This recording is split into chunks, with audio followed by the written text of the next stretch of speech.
Un anuncio que lo difundió profusamente el gobierno nacional se dio con respecto a una reestructuración de obligaciones de Ecuador por cerca de 17.700 millones de dólares, que representan un 32% del total de la deuda pública del país.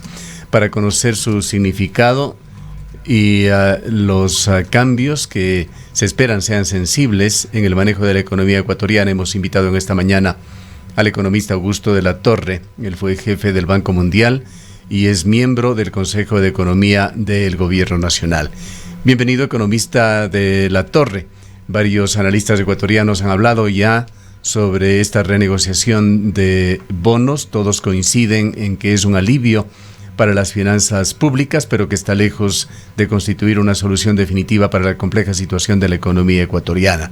Quisiéramos conocer de usted, como uno de los involucrados muy cercanamente con este tema, ¿cuáles son los alcances de esta negociación y qué cambios sensibles se evidenciarán en la economía ecuatoriana?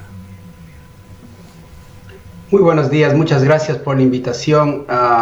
Yo coincido, y creo que la mayor parte de economistas en el Ecuador coincidimos que este acuerdo conseguido en principio con representantes del 50% de los tenedores de bonos ecuatorianos,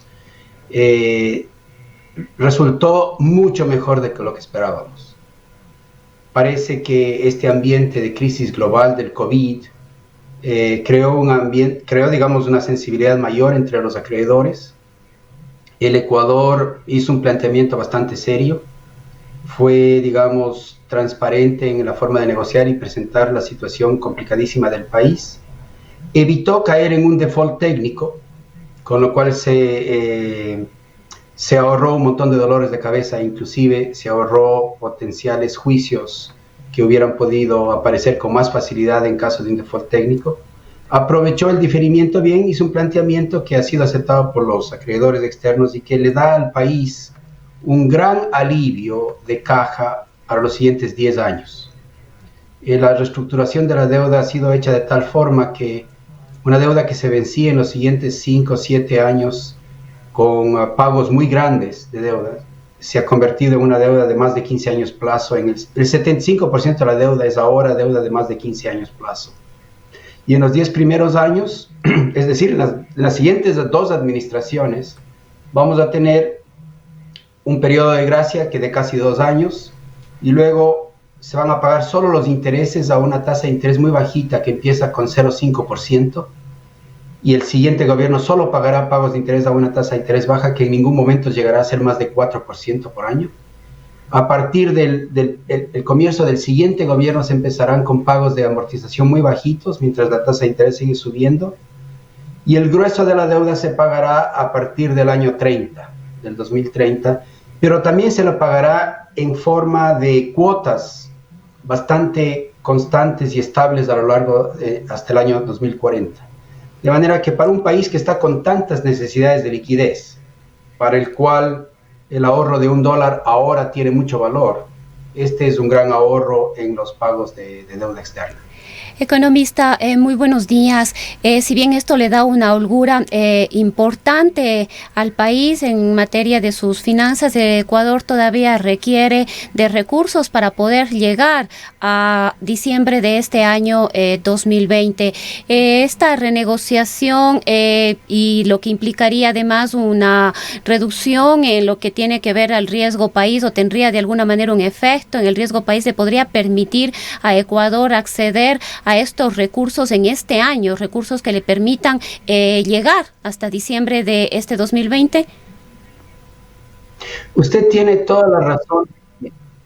Esta renegociación de deuda, a pesar de ser muy buena, no elimina la brecha de financiamiento que el Ecuador tiene, la reduce de una forma importante y le crea un espacio de maniobra al gobierno actual, al siguiente y al subsiguiente, para seguir enfrentando los grandes desafíos que tiene el proceso fiscal y la situación económica del país. Esta crisis es tan honda que nos va a tomar varios años salir de ella. Y vamos a estar en el proceso, seguir administrando la cosa pública lo más sensata y responsablemente posible. Entonces es verdad lo que usted dice, la brecha de financiamiento se redujo, pero seguimos necesitados de manera casi desesperada de dólares frescos, porque se nos han caído los ingresos y la economía está parada o está funcionando a mucho menos de medio gas, y por tanto los ingresos tributarios también se han caído. Entonces necesitamos que este acuerdo sea complementado con un manejo serio de las finanzas públicas y grandes esfuerzos para conseguir recursos frescos. Creo que hay dos fuentes importantes para recursos frescos en los siguientes meses. El primero es el Fondo Monetario Internacional, con quien tenemos que llegar a un nuevo acuerdo. Y llegar a un nuevo acuerdo no va a ser fácil porque el Fondo Monetario Internacional está pensando que va a haber un cambio de gobierno. Entonces el Fondo Monetario tiene que buscar alguna manera de asegurarse que los compromisos que se adquieren en este nuevo acuerdo tienen una continuación en el siguiente gobierno. Entonces ahí tenemos un desafío, pero sin el acuerdo con el Fondo Monetario Internacional se nos secan los accesos al financiamiento que más nos conviene, que es el financiamiento de los multilaterales. Y la segunda fuente, que es también de trascendental importancia, nos guste o no nos guste, es China. Con China podemos conseguir más o menos 2.000 millones de dólares frescos. Si terminamos de hacer el proceso interno de aprobaciones que hay que pasar, y si lo hacemos con mucha transparencia. Con China, como ha habido una historia trillada de financiamientos que no se conocen, cuyas características se hicieron de manera medio escondida, en donde el gobierno se endeudó a través de Petroecuador y no logramos entender qué pasaba. Dado toda esa historia, a este gobierno le compete, tiene la obligación, digamos, de hacer un acuerdo muy transparente con China, de nuevo financiamiento, pero es un financiamiento súper importante, vital yo diría, porque 2.000 millones de dólares no son pelo de cochino en un país que está con tantas necesidades. Economista de la Torre, hablando en términos de liquidez, algo tan importante, tanto a nivel individual como para un Estado en esta época de la pandemia, ¿cómo va a estar en el corto, en el mediano plazo la situación de Ecuador? Al momento es realmente preocupante, no hay dinero para nada, el Estado debe prácticamente a todos los sectores aquí dentro del país. ¿En qué tiempo podría evidenciarse un cambio sensible, un alivio en este sentido para el Estado ecuatoriano? El alivio va a ser gradual. No podemos esperar que haya un alivio instantáneo en todos los aspectos del gasto público. Y por tanto, al Estado, al gobierno, le va a seguir bajo una enorme necesidad de priorizar sus gastos. Cuando tú no tienes plata y la plata no te alcanza para todo lo que quisieras gastar o lo que pensabas gastar, no te queda otro remedio que priorizar. Entonces, las prioridades son bastante obvias. Es el tema de salud, ahí es donde más necesitamos plata, y es el tema de humanitario, de mantenerle a la gente pobre viva y alimentada, con acceso a medicinas. Entonces, el tema de gasto en salud pública, el tema de transferencias de recursos, particularmente a través del bono de desarrollo humano, hacia los más pobres, son las prioridades. Luego empiezan a venir otras prioridades que hay que mantener, hay que tratar de pagar los sueldos. Y los sueldos también son una masa muy grande, de un peso muy grande en el sector público. Entonces, posiblemente hay que seguir haciendo esfuerzos, lo cual ha sido políticamente muy difícil. Hay que seguir haciendo esfuerzos para reducir el tamaño de la nómina. En mi opinión, no es el momento para despedir funcionarios. En este momento no hay trabajo. Entonces, creo que a los funcionarios públicos les conviene seguir con trabajo y aceptar recortes muy importantes en los sueldos. Creo que no nos va a tocar otro remedio. Y a mí cada vez me preocupa más que hacia el fin del año no vamos a tener dinero para pagar pensiones, porque esta crisis del COVID nos adelantó la bomba de tiempo que siempre fue el IES, un sistema de seguridad social excesivamente generoso, concentrado en una fracción pequeña de la fuerza laboral, que cubre solo al 25% de la fuerza laboral, y que estuvo desfinanciado, lo sabíamos desde antes. Pero este problema de desfinanciamiento del IES se ha adelantado, y ahora, a menos que el IES pueda liquidar toda la cartera de créditos que ha otorgado, no va a tener liquidez. Entonces el próximo gobierno, creo yo, no le queda otro remedio que inaugurarse reformando el IES. Usted se ha referido concretamente a las pensiones, entendemos que pensiones de jubilados, si puede aclararnos la perspectiva que usted ve en este tema. Mire, en el Ecuador tenemos en el corazón de nuestro sistema pensional una cosa que se llama un sistema de reparto. El sistema de reparto es un sistema en el cual los trabajadores que están activos contribuyen, ellos y sus empleadores contribuyen a la seguridad social, al fondo de invalidez, vejez y muerte, y esas contribuciones se utilizan para pagar las pensiones de los que se van jubilando. Cuando el país es joven, y el nuestro todavía es un país relativamente joven, las contribuciones que entran a la seguridad social son mayores que las pensiones que hay que pagar. Lo que entra por un lado sale por el otro lado, pero entra más de lo que sale.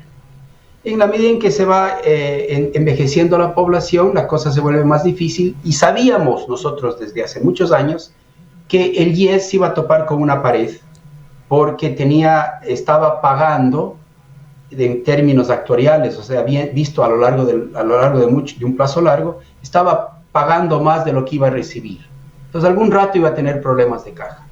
Ya tuvo problemas de caja desde hace décadas, porque el Ecuador es el único país en donde el 40% de las contribuciones al IES las hace el gobierno central. No hay ningún otro país en Latinoamérica en donde los sistemas de seguridad sociales tengan una tajada tan grande de las contribuciones proveniendo del Estado.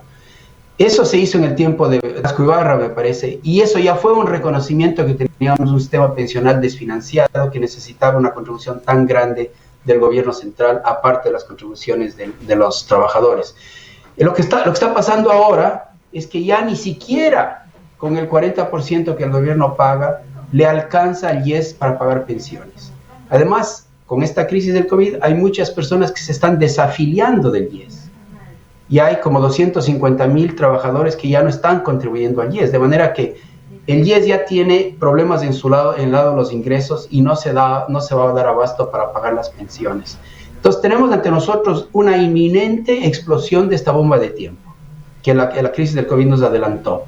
Este tema es tremendamente urgente. Los ecuatorianos todavía quieren cerrar los ojos ante estas realidades tan difíciles, pero no nos queda otro remedio que hacer una reforma profunda de la seguridad social para el futuro, y vamos a tener que hacerlo como siempre se hacen las reformas pensionales, con mucho ruido político y social, pero necesarias. Posiblemente aquellas personas que están cerca de jubilarse, a ellas hay que respetar las reglas del sistema viejo y hay que dejarles jubilarse con esas reglas, pero para la gente que no está cerca de jubilarse o que está entrando a la fuerza laboral, vamos a tener que cambiar radicalmente las reglas ¿Cómo diría usted se deben tomar las declaraciones hechas por Richard Martínez el día de ayer? Él salió a las cámaras a asegurar que están garantizadas las pensiones jubilares y que el Estado afrontará la deuda que tiene con el IES por este tema. Estoy seguro que este gobierno va a hacer todo lo humanamente posible para priorizar el pago de pensiones en este año y ojalá en los primeros meses del próximo año. Pero cuando uno ve los números, y yo los he estado viendo en estos últimos días, y ve que la situación del BIES se ha complicado, porque las reservas de la seguridad social en el Ecuador se invirtieron en un cuasi banco que se llama BIES. El BIES recibió esos fondos y sin tener la experticia de un banco, los ha convertido en 3 grandes tipos de inversiones: bonos del gobierno central, préstamos quirografarios y préstamos hipotecarios. Y la cartera de préstamos quirografarios del BIES está muy mala. El préstamo quirografario es como una tarjeta de crédito y el BIES tiene problemas de recuperar ese crédito. La cartera hipotecaria está en mejor calidad, pero es bastante ilíquida.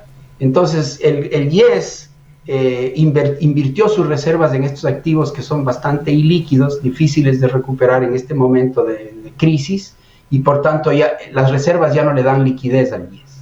Entonces, la única fuente de liquidez son las contribuciones que vienen de los trabajadores, que están disminuyendo, y las que el fisco le pueda pagar en efectivo. Y el fisco también está con problemas enormes de caja. Entonces, estoy seguro que por razones incluso políticas y sociales, este gobierno va a hacer todo lo posible para que se puedan pagar las pensiones en los siguientes meses.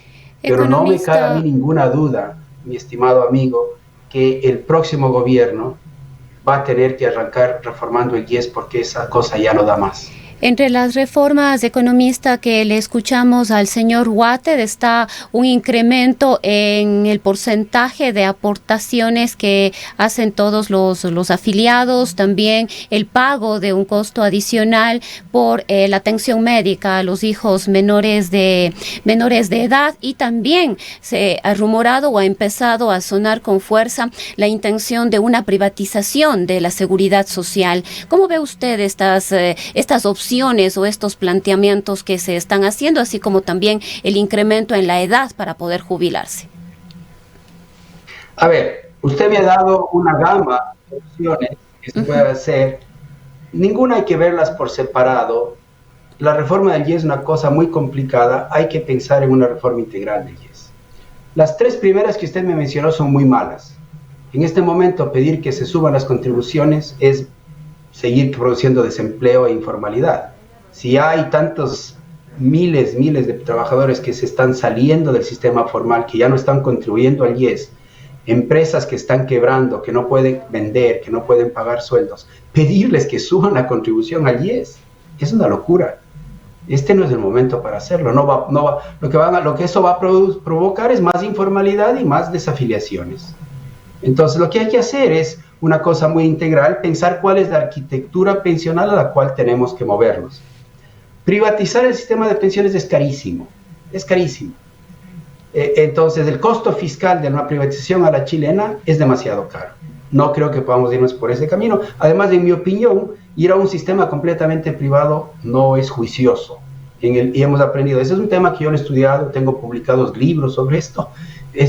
Para mí, la experiencia del mundo es que tener un sistema que es totalmente privatizado es contraproducente.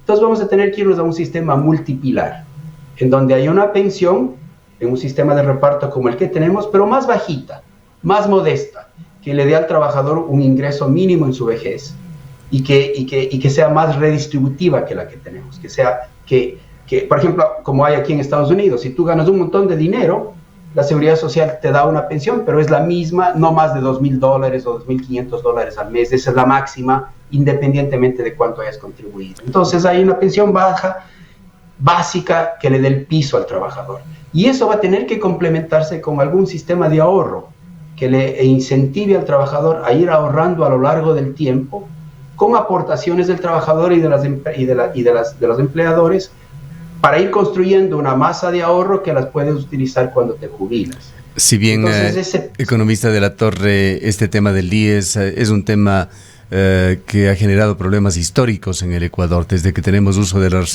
razón, recordamos que el IES siempre fue criticado por ser utilizado por los gobiernos como un botín político. Pero bien vale la pena rememorar lo que ha sucedido en los últimos años. Recordamos que el IES tenía inversiones en entidades internacionales. El gobierno del presidente Correa dijo que esto era una tontería y que era mucho más práctico que el IES compre papeles del gobierno que iban a estar mejor garantizados y con mejores intereses. ¿Cuál es la historia reciente? ¿Cuáles las decisiones que se han tomado con respecto al Instituto Ecuatoriano de Seguridad Social que lo ponen en la crítica situación del momento? Bueno, para empezar, como usted bien dice, tenemos una historia muy larga de problemas financieros del IES. Por eso es que desde ya el gobierno de Velasco Ibarra se aprobó esta idea de que el gobierno central contribuye el 40% de las contribuciones al IES. Le digo, este es el único país de toda América Latina en donde eso pasa. Los sistemas pensionales se nutren de contribuciones de sus afiliados y con eso financian sus gastos. En el Ecuador, aparte de las contribuciones de los afiliados, le pedimos al gobierno central que contribuya el 40% de las contribuciones. Entonces, ahí empezó el desequilibrio. Porque si uno proyecta ese 40%, uno usa la demografía del país, cuántas personas jóvenes, cuántas personas de edad media, cuántas personas ancianas, y cómo va cambiando en el tiempo, uno sabía, desde hace 10 años, 15 años sabíamos que este sistema iba a quebrar. Y que ese 40% que el gobierno tiene que contribuir al IES iba a ir creciendo en el tiempo. Fíjese usted, según las estimaciones que hace nuestro amigo Ibarra, en el 2035, me parece, el 40% de contribuciones del IES, si no se reforma el IES, representa casi 10 puntos del PIB. No hay ningún gobierno central que va a poder pagar 10 puntos del PIB en sus contribuciones anuales al IES. Entonces, desde ahí estábamos ya desfinanciados. Luego se añaden una serie de equivocaciones. Se añade la confluencia y la falta de separación apropiada entre salud y pensiones. Entonces, el sistema de salud empieza a sacarle recursos al sistema de pensiones. Luego se añade el problema que usted dice, que Correa empieza a decir, ahí hay plata, entonces pongo bonos y empieza a sacarle recursos al IES hacia el gobierno central. Con lo cual el futuro del IES y el futuro de las finanzas públicas se une aún más y ahora están unidos por un cordón umbilical que no nos permite separarlas. Entonces la idea de que la seguridad social es de los trabajadores es una mentira. La seguridad social es de los que pagan impuestos, de toda la población, porque la seguridad social está ya dependiendo del gobierno central de una manera espectacular. Entonces esta idea de tratar de separarlos ya no funciona. Luego vienen una serie de innovaciones que le hacen gastar al IES más sin contribuciones. Por ejemplo, todo el seguro campesino. Una buena idea para poder apoyar a los campesinos en su vejez, pobres, no es mala idea, pero hay que financiarla con impuestos. Y en vez de financiarla con impuestos, Correa dijo, le vamos a poner ese peso también al IES para que pague con las contribuciones normales. Y luego, la generosidad de las pensiones. En nuestro país, una persona se jubila con una pensión que es el 80% de sus últimos sueldos. No hay ningún otro país del planeta en donde hay ese tipo de, lo que se llama la tasa de reemplazo, con todas esas características. Y la falta la miopía, la falta de tener horizontes largos para calcular bien por dónde vamos a ir, nos ha llevado a una situación que ya es completamente insostenible y que el nuevo gobierno no le va a tocar otro remedio que hacer una reforma profunda. Para salirnos de este tema, economista, si me permite, ¿cuántos son los fondos de inversión del IES? Se ha hablado de cifras de 8.000, de 10.000 millones de dólares, pero en realidad no existen, por lo menos no conocemos cifras confiables en cuanto a cuáles son los fondos de inversión del IES, de qué monto podemos estar hablando, en dónde está ese dinero. ¿Son hoy en día solamente papeles del Estado ecuatoriano, los mismos que he visto desde el otro lado de esta negociación de los bonos acaban de devaluarse más? A ver, estoy abriendo ahora una hoja de cálculo. Sí, yo creo que está en torno a esa cifra, las inversiones, depende de lo que usted llame inversiones del IES.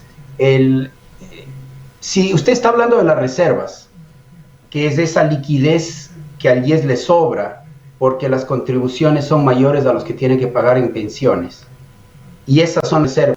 Esas reservas, como le decía, se van mientras la población es joven, porque los que son más numerosos que reciben pensiones. Bueno, esas reservas típicamente se deberían manejar como reservas de tesorería, como liquidez segura que el IES tiene su disponibilidad para ir pagando pensiones. Pero en vez de tenerlas invertidas en liquidez segura, se creó el BIES. Y entonces se pusieron todas las reservas en una especie de cuasi banco. Y ese cuasi banco usó esta liquidez para dar créditos y para comprar bonos del gobierno. Entonces, si usted ve la cartera del BIES, tiene más o menos un 40% está invertido en bonos del Estado y 50 y pico % se convirtieron en créditos hipotecarios a los afiliados o créditos quirografarios a los afiliados. Entonces, ese dinero que era liquidez se convirtió en bonos o en crédito. Los bonos del Estado, el Estado los puede pagar si tiene plata. Pero si no tiene plata, le va a dar más bonos. Entonces, el IES va a tener que salir y vender esos bonos en el mercado para tener algo de liquidez, si quiere liquidez. Y entonces, ahí hay un problema. Hay que darle al IES un marco legal para que pueda vender los activos que tiene. Los créditos hipotecarios, bueno, esos se cobran a lo largo de 10, 15 años, entonces no son líquidos. El IES podría conseguir liquidez si agarra toda la cartera de crédito hipotecario y la vende al sistema financiero. Pero como esos créditos hipotecarios se dan a una tasa de interés inferior a la del mercado, tendrá que aceptar un descuento. Entonces, una reforma legal que podemos hacer es darle al IES el espacio para vender a precio de mercado su cartera de créditos hipotecarios. Y luego la peor parte de la cartera del IES es los créditos quirografarios, porque la gente no los está pudiendo pagar. Entonces ahí, que tienen también una tasa de interés más baja, el BIES podría agarrar esa cartera de créditos quirografarios y venderlas en el sistema financiero, aceptando un descuento, para lo cual la ley tiene que habilitarle al BIES para que pueda vender sus activos a precio de mercado. De ahí puede haber algo de liquidez. Pero si no hacemos algo así, no hay liquidez. ¿De dónde vamos a sacar los dólares? No nos podemos inventar los dólares. Entonces el IES ya hizo lo que hizo con las reservas líquidas del IES y los invirtió de la manera que le estoy diciendo a usted. Entonces, liquidando así estos activos que hay en el BIES, podemos tener que unos meses más de oxígeno para pagar pensiones. Pero son meses más. ¿Después qué? Especialmente si el gobierno sigue con problemas de caja y no puede pagarle a nadie, y entonces él tiene que pagar al IES otra vez en bonos. Entonces tenemos un problema bastante serio, que hay que llevarlo y traerlo a la mesa y discutirlo frontalmente desde ya, porque lo peor que puede pasar es que llegue un mes en el que no se pueden pagar pensiones. Y que no hay dólares para pagar pensiones, y de pronto los jubilados no reciben el cheque mensual. Entonces necesitamos arreglar esto de manera urgente. Tenemos pocos meses de vida, digamos, en este proceso que es insostenible. Coméntenos algo sobre lo que usted ha visto y leído sobre Ecuador, es decir, sobre la imagen que Ecuador refleja este momento hacia el resto del mundo. Hay algunos hechos que se han dado en las últimas horas, incluso como la caída del riesgo país, que cayó un 15% para el día de ayer, hoy ha vuelto a subir un 2%. Hubo un comentario positivo también del Fondo Monetario Internacional, pero hubo un comentario muy negativo, no sobre esta última acción, sino sobre la reciente situación de la economía ecuatoriana y manejo de la economía ecuatoriana por la revista The Economist, que fue refutada por el expresidente Rafael Correa, que dijo que tendrían que verse otros referentes. ¿Cuál es su opinión? A ver, estamos viviendo la peor crisis de los últimos 100 años en el Ecuador. Entonces, cuando comparamos cómo nos está yendo, no tenemos con qué compararnos, porque nunca hemos estado tan mal. Y los ecuatorianos no nos damos cuenta lo mal que vamos a estar en los siguientes 2 o 3 años, porque esto es como, el COVID para el mundo es como la caída del Imperio Romano, para el mundo, y el Ecuador es un eslabón débil del mundo. Entonces, pero dentro de la situación en la que estamos, creo que el Ecuador, primero, ha dado muestras de seriedad. Las cosas son súper difíciles y pese a eso el Ecuador ha logrado un acuerdo de deuda externa que es muy bueno para el país y que lo consiguió de la manera más profesional que yo me hubiera podido imaginar. Entonces el gobierno ahí lleva un merecido aplauso, digamos, por ese aspecto. Luego el gobierno ha tratado de hacer ciertas cosas que el sistema político le ha negado. El gobierno quiso tener un brazo de ayuda humanitaria más potente para permitir que los ecuatorianos que más pueden ahorrar y más pueden sobrevivir el confinamiento y la crisis puedan tenderle la mano al ecuatoriano más pobre. Y la Asamblea la negó y los partidos políticos los negaron, entonces nos hemos quedado con un problema que se nos va a hacer cada vez más grande de cómo le asistimos a la población que va cada día hay más ecuatorianos que viven del día a día. Y vamos a tener que encontrar una manera de ser solidarios. Aunque estemos pobres, nos toca ser solidarios. Luego, el gobierno manda a la Asamblea un proyecto de ley para que se puedan hacer acuerdos entre partes y salvar empresas y salvar empleo. Y en el veto presidencial incluye cosas muy inteligentes que la Asamblea las niega y las rechaza. Entonces nos quedamos con una ley que no es pésima, pero no es tan buena como necesitamos, en la que va a ser muy difícil que las empresas puedan ayudarse a sí mismas y ayudarse con sus trabajadores y con sus acreedores para salir del hueco. Por ejemplo, el gobierno propuso una interpretación inteligente de la fuerza mayor y dijo, si una empresa por fuerza mayor y no puede vender, se ve obligada a cerrar una línea de negocios y mantener abierta otras, bueno, se puede acceder a la fuerza mayor bajo eso, porque al menos se le amputa un brazo al paciente, pero el paciente, el resto del cuerpo vive. Bueno, la Asamblea negó esta interpretación y la Asamblea dejó en la ley que si una empresa quiere acogerse a la fuerza mayor, y el COVID es una fuerza mayor, solo lo puede hacer si cierra la totalidad del negocio. Entonces la Asamblea puso un gran sesgo en el sistema para que se cierren mucho más empresas de lo que necesitamos y se destruya mucho más trabajo del que necesitamos. Eso es lo otro. Luego tenemos todavía el problema de la eventual reactivación de la economía, que va a necesitar una capacidad de crédito y de necesidades de capital muy grandes a futuro, y el gobierno necesita organizar sistemas de apoyo a la economía privada para que se reactive. Ha empezado con el Reactívate Ecuador o Reactívate, creo que un programa así, que es muy pequeñito, es modesto, el gobierno necesita armar mucho más en ese lugar. Y luego vamos a tener que ir pensando en el futuro en estas grandes reformas estructurales que hemos pospuesto y que ahora se nos anticipan por causa del COVID, en donde está la reforma laboral, la reforma del sistema de pensiones, la reforma tributaria y la reforma del mercado de combustibles. Entonces estamos en una situación en donde tenemos muy poco espacio para equivocarnos. Es muy fácil equivocarse, pero el espacio para eso es muy y necesitamos entrar en razón. Y los que tenemos que entrar en razón son los ecuatorianos, los políticos, el sistema, los líderes empresariales, los líderes políticos, y pensar que el Ecuador está hablando de su sobrevivencia. No es que estamos hablando del lujo de si vamos por este lado o el otro lado y no nos pasa nada. No, estamos hablando de la sobrevivencia. Y la sobrevivencia del país que está en juego requiere de decisiones muy fuertes. Yo pienso que este gobierno, dentro de todo, está haciendo lo que más puede. Es un gobierno muy débil, con muy poco apoyo político, y una sociedad que todavía no entiende que no hay plata. Entonces los municipios quieren que el gobierno les transfiera toda la plata. El IES quiere que el gobierno les transfiera toda la caja. Los profesores quieren que el gobierno les pague los sueldos. Todo el mundo quiere que el gobierno pague como si hubiera plata. Pero no hay dólares y no podemos inventarlos. Estamos en momentos de gran escasez. Tenemos que priorizar el gasto y tenemos que ir caminando con ayuda del mundo hacia adelante, evitando morir. Es así de... Algo sobre el comentario de la revista The Economist, si es que lo leyó. Perdón, no lo escuché. Algo sobre el comentario que emitió la revista The Economist, que usted lo conoce muy bien, si es que lo leyó. Comentario que hizo sobre Ecuador.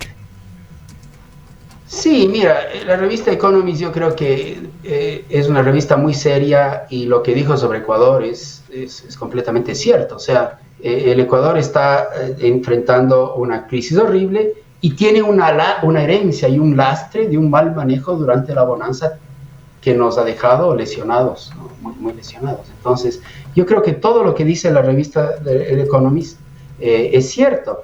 Cuando a mí me llamó el Michael Reed para preguntarme sobre la opinión, yo le dije que asombrosamente la dolarización sigue muy bien parada y que en el Ecuador la dolarización es mucho más popular que otras instituciones, incluso más popular que la iglesia y más popular que el ejército. Y es verdad, y la dolarización ha mostrado una gran robustez, pero estar dolarizados implica que no podemos imprimir dólares.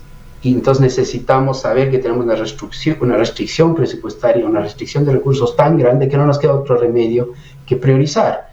Y creo que no entendemos todavía los ecuatorianos lo que implica vivir dolarizado. Mira, los argentinos están creando un déficit fiscal del 10% del PIB. ¿Y cómo lo están financiando? Lo están financiando con el Banco Central y la maquinita de emisión. Están emitiendo dinero. Eso seguramente les va a crear un problema inflacionario en los siguientes años, pero eso es lo que están haciendo, porque no tienen acceso al mercado internacional como el Ecuador, pero tienen acceso a la impresión de dinero. En el Ecuador no queremos imprimir dinero, no debemos imprimir dinero, no debemos salir de la dolarización, pero tenemos que entender que no podemos inventarnos dólares.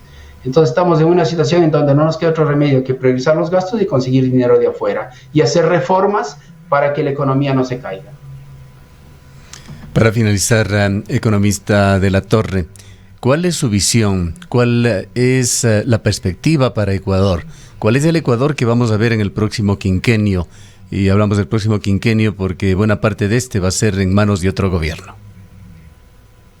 Depende de a quién elijamos como presidente. Ojalá tengamos candidatos serios.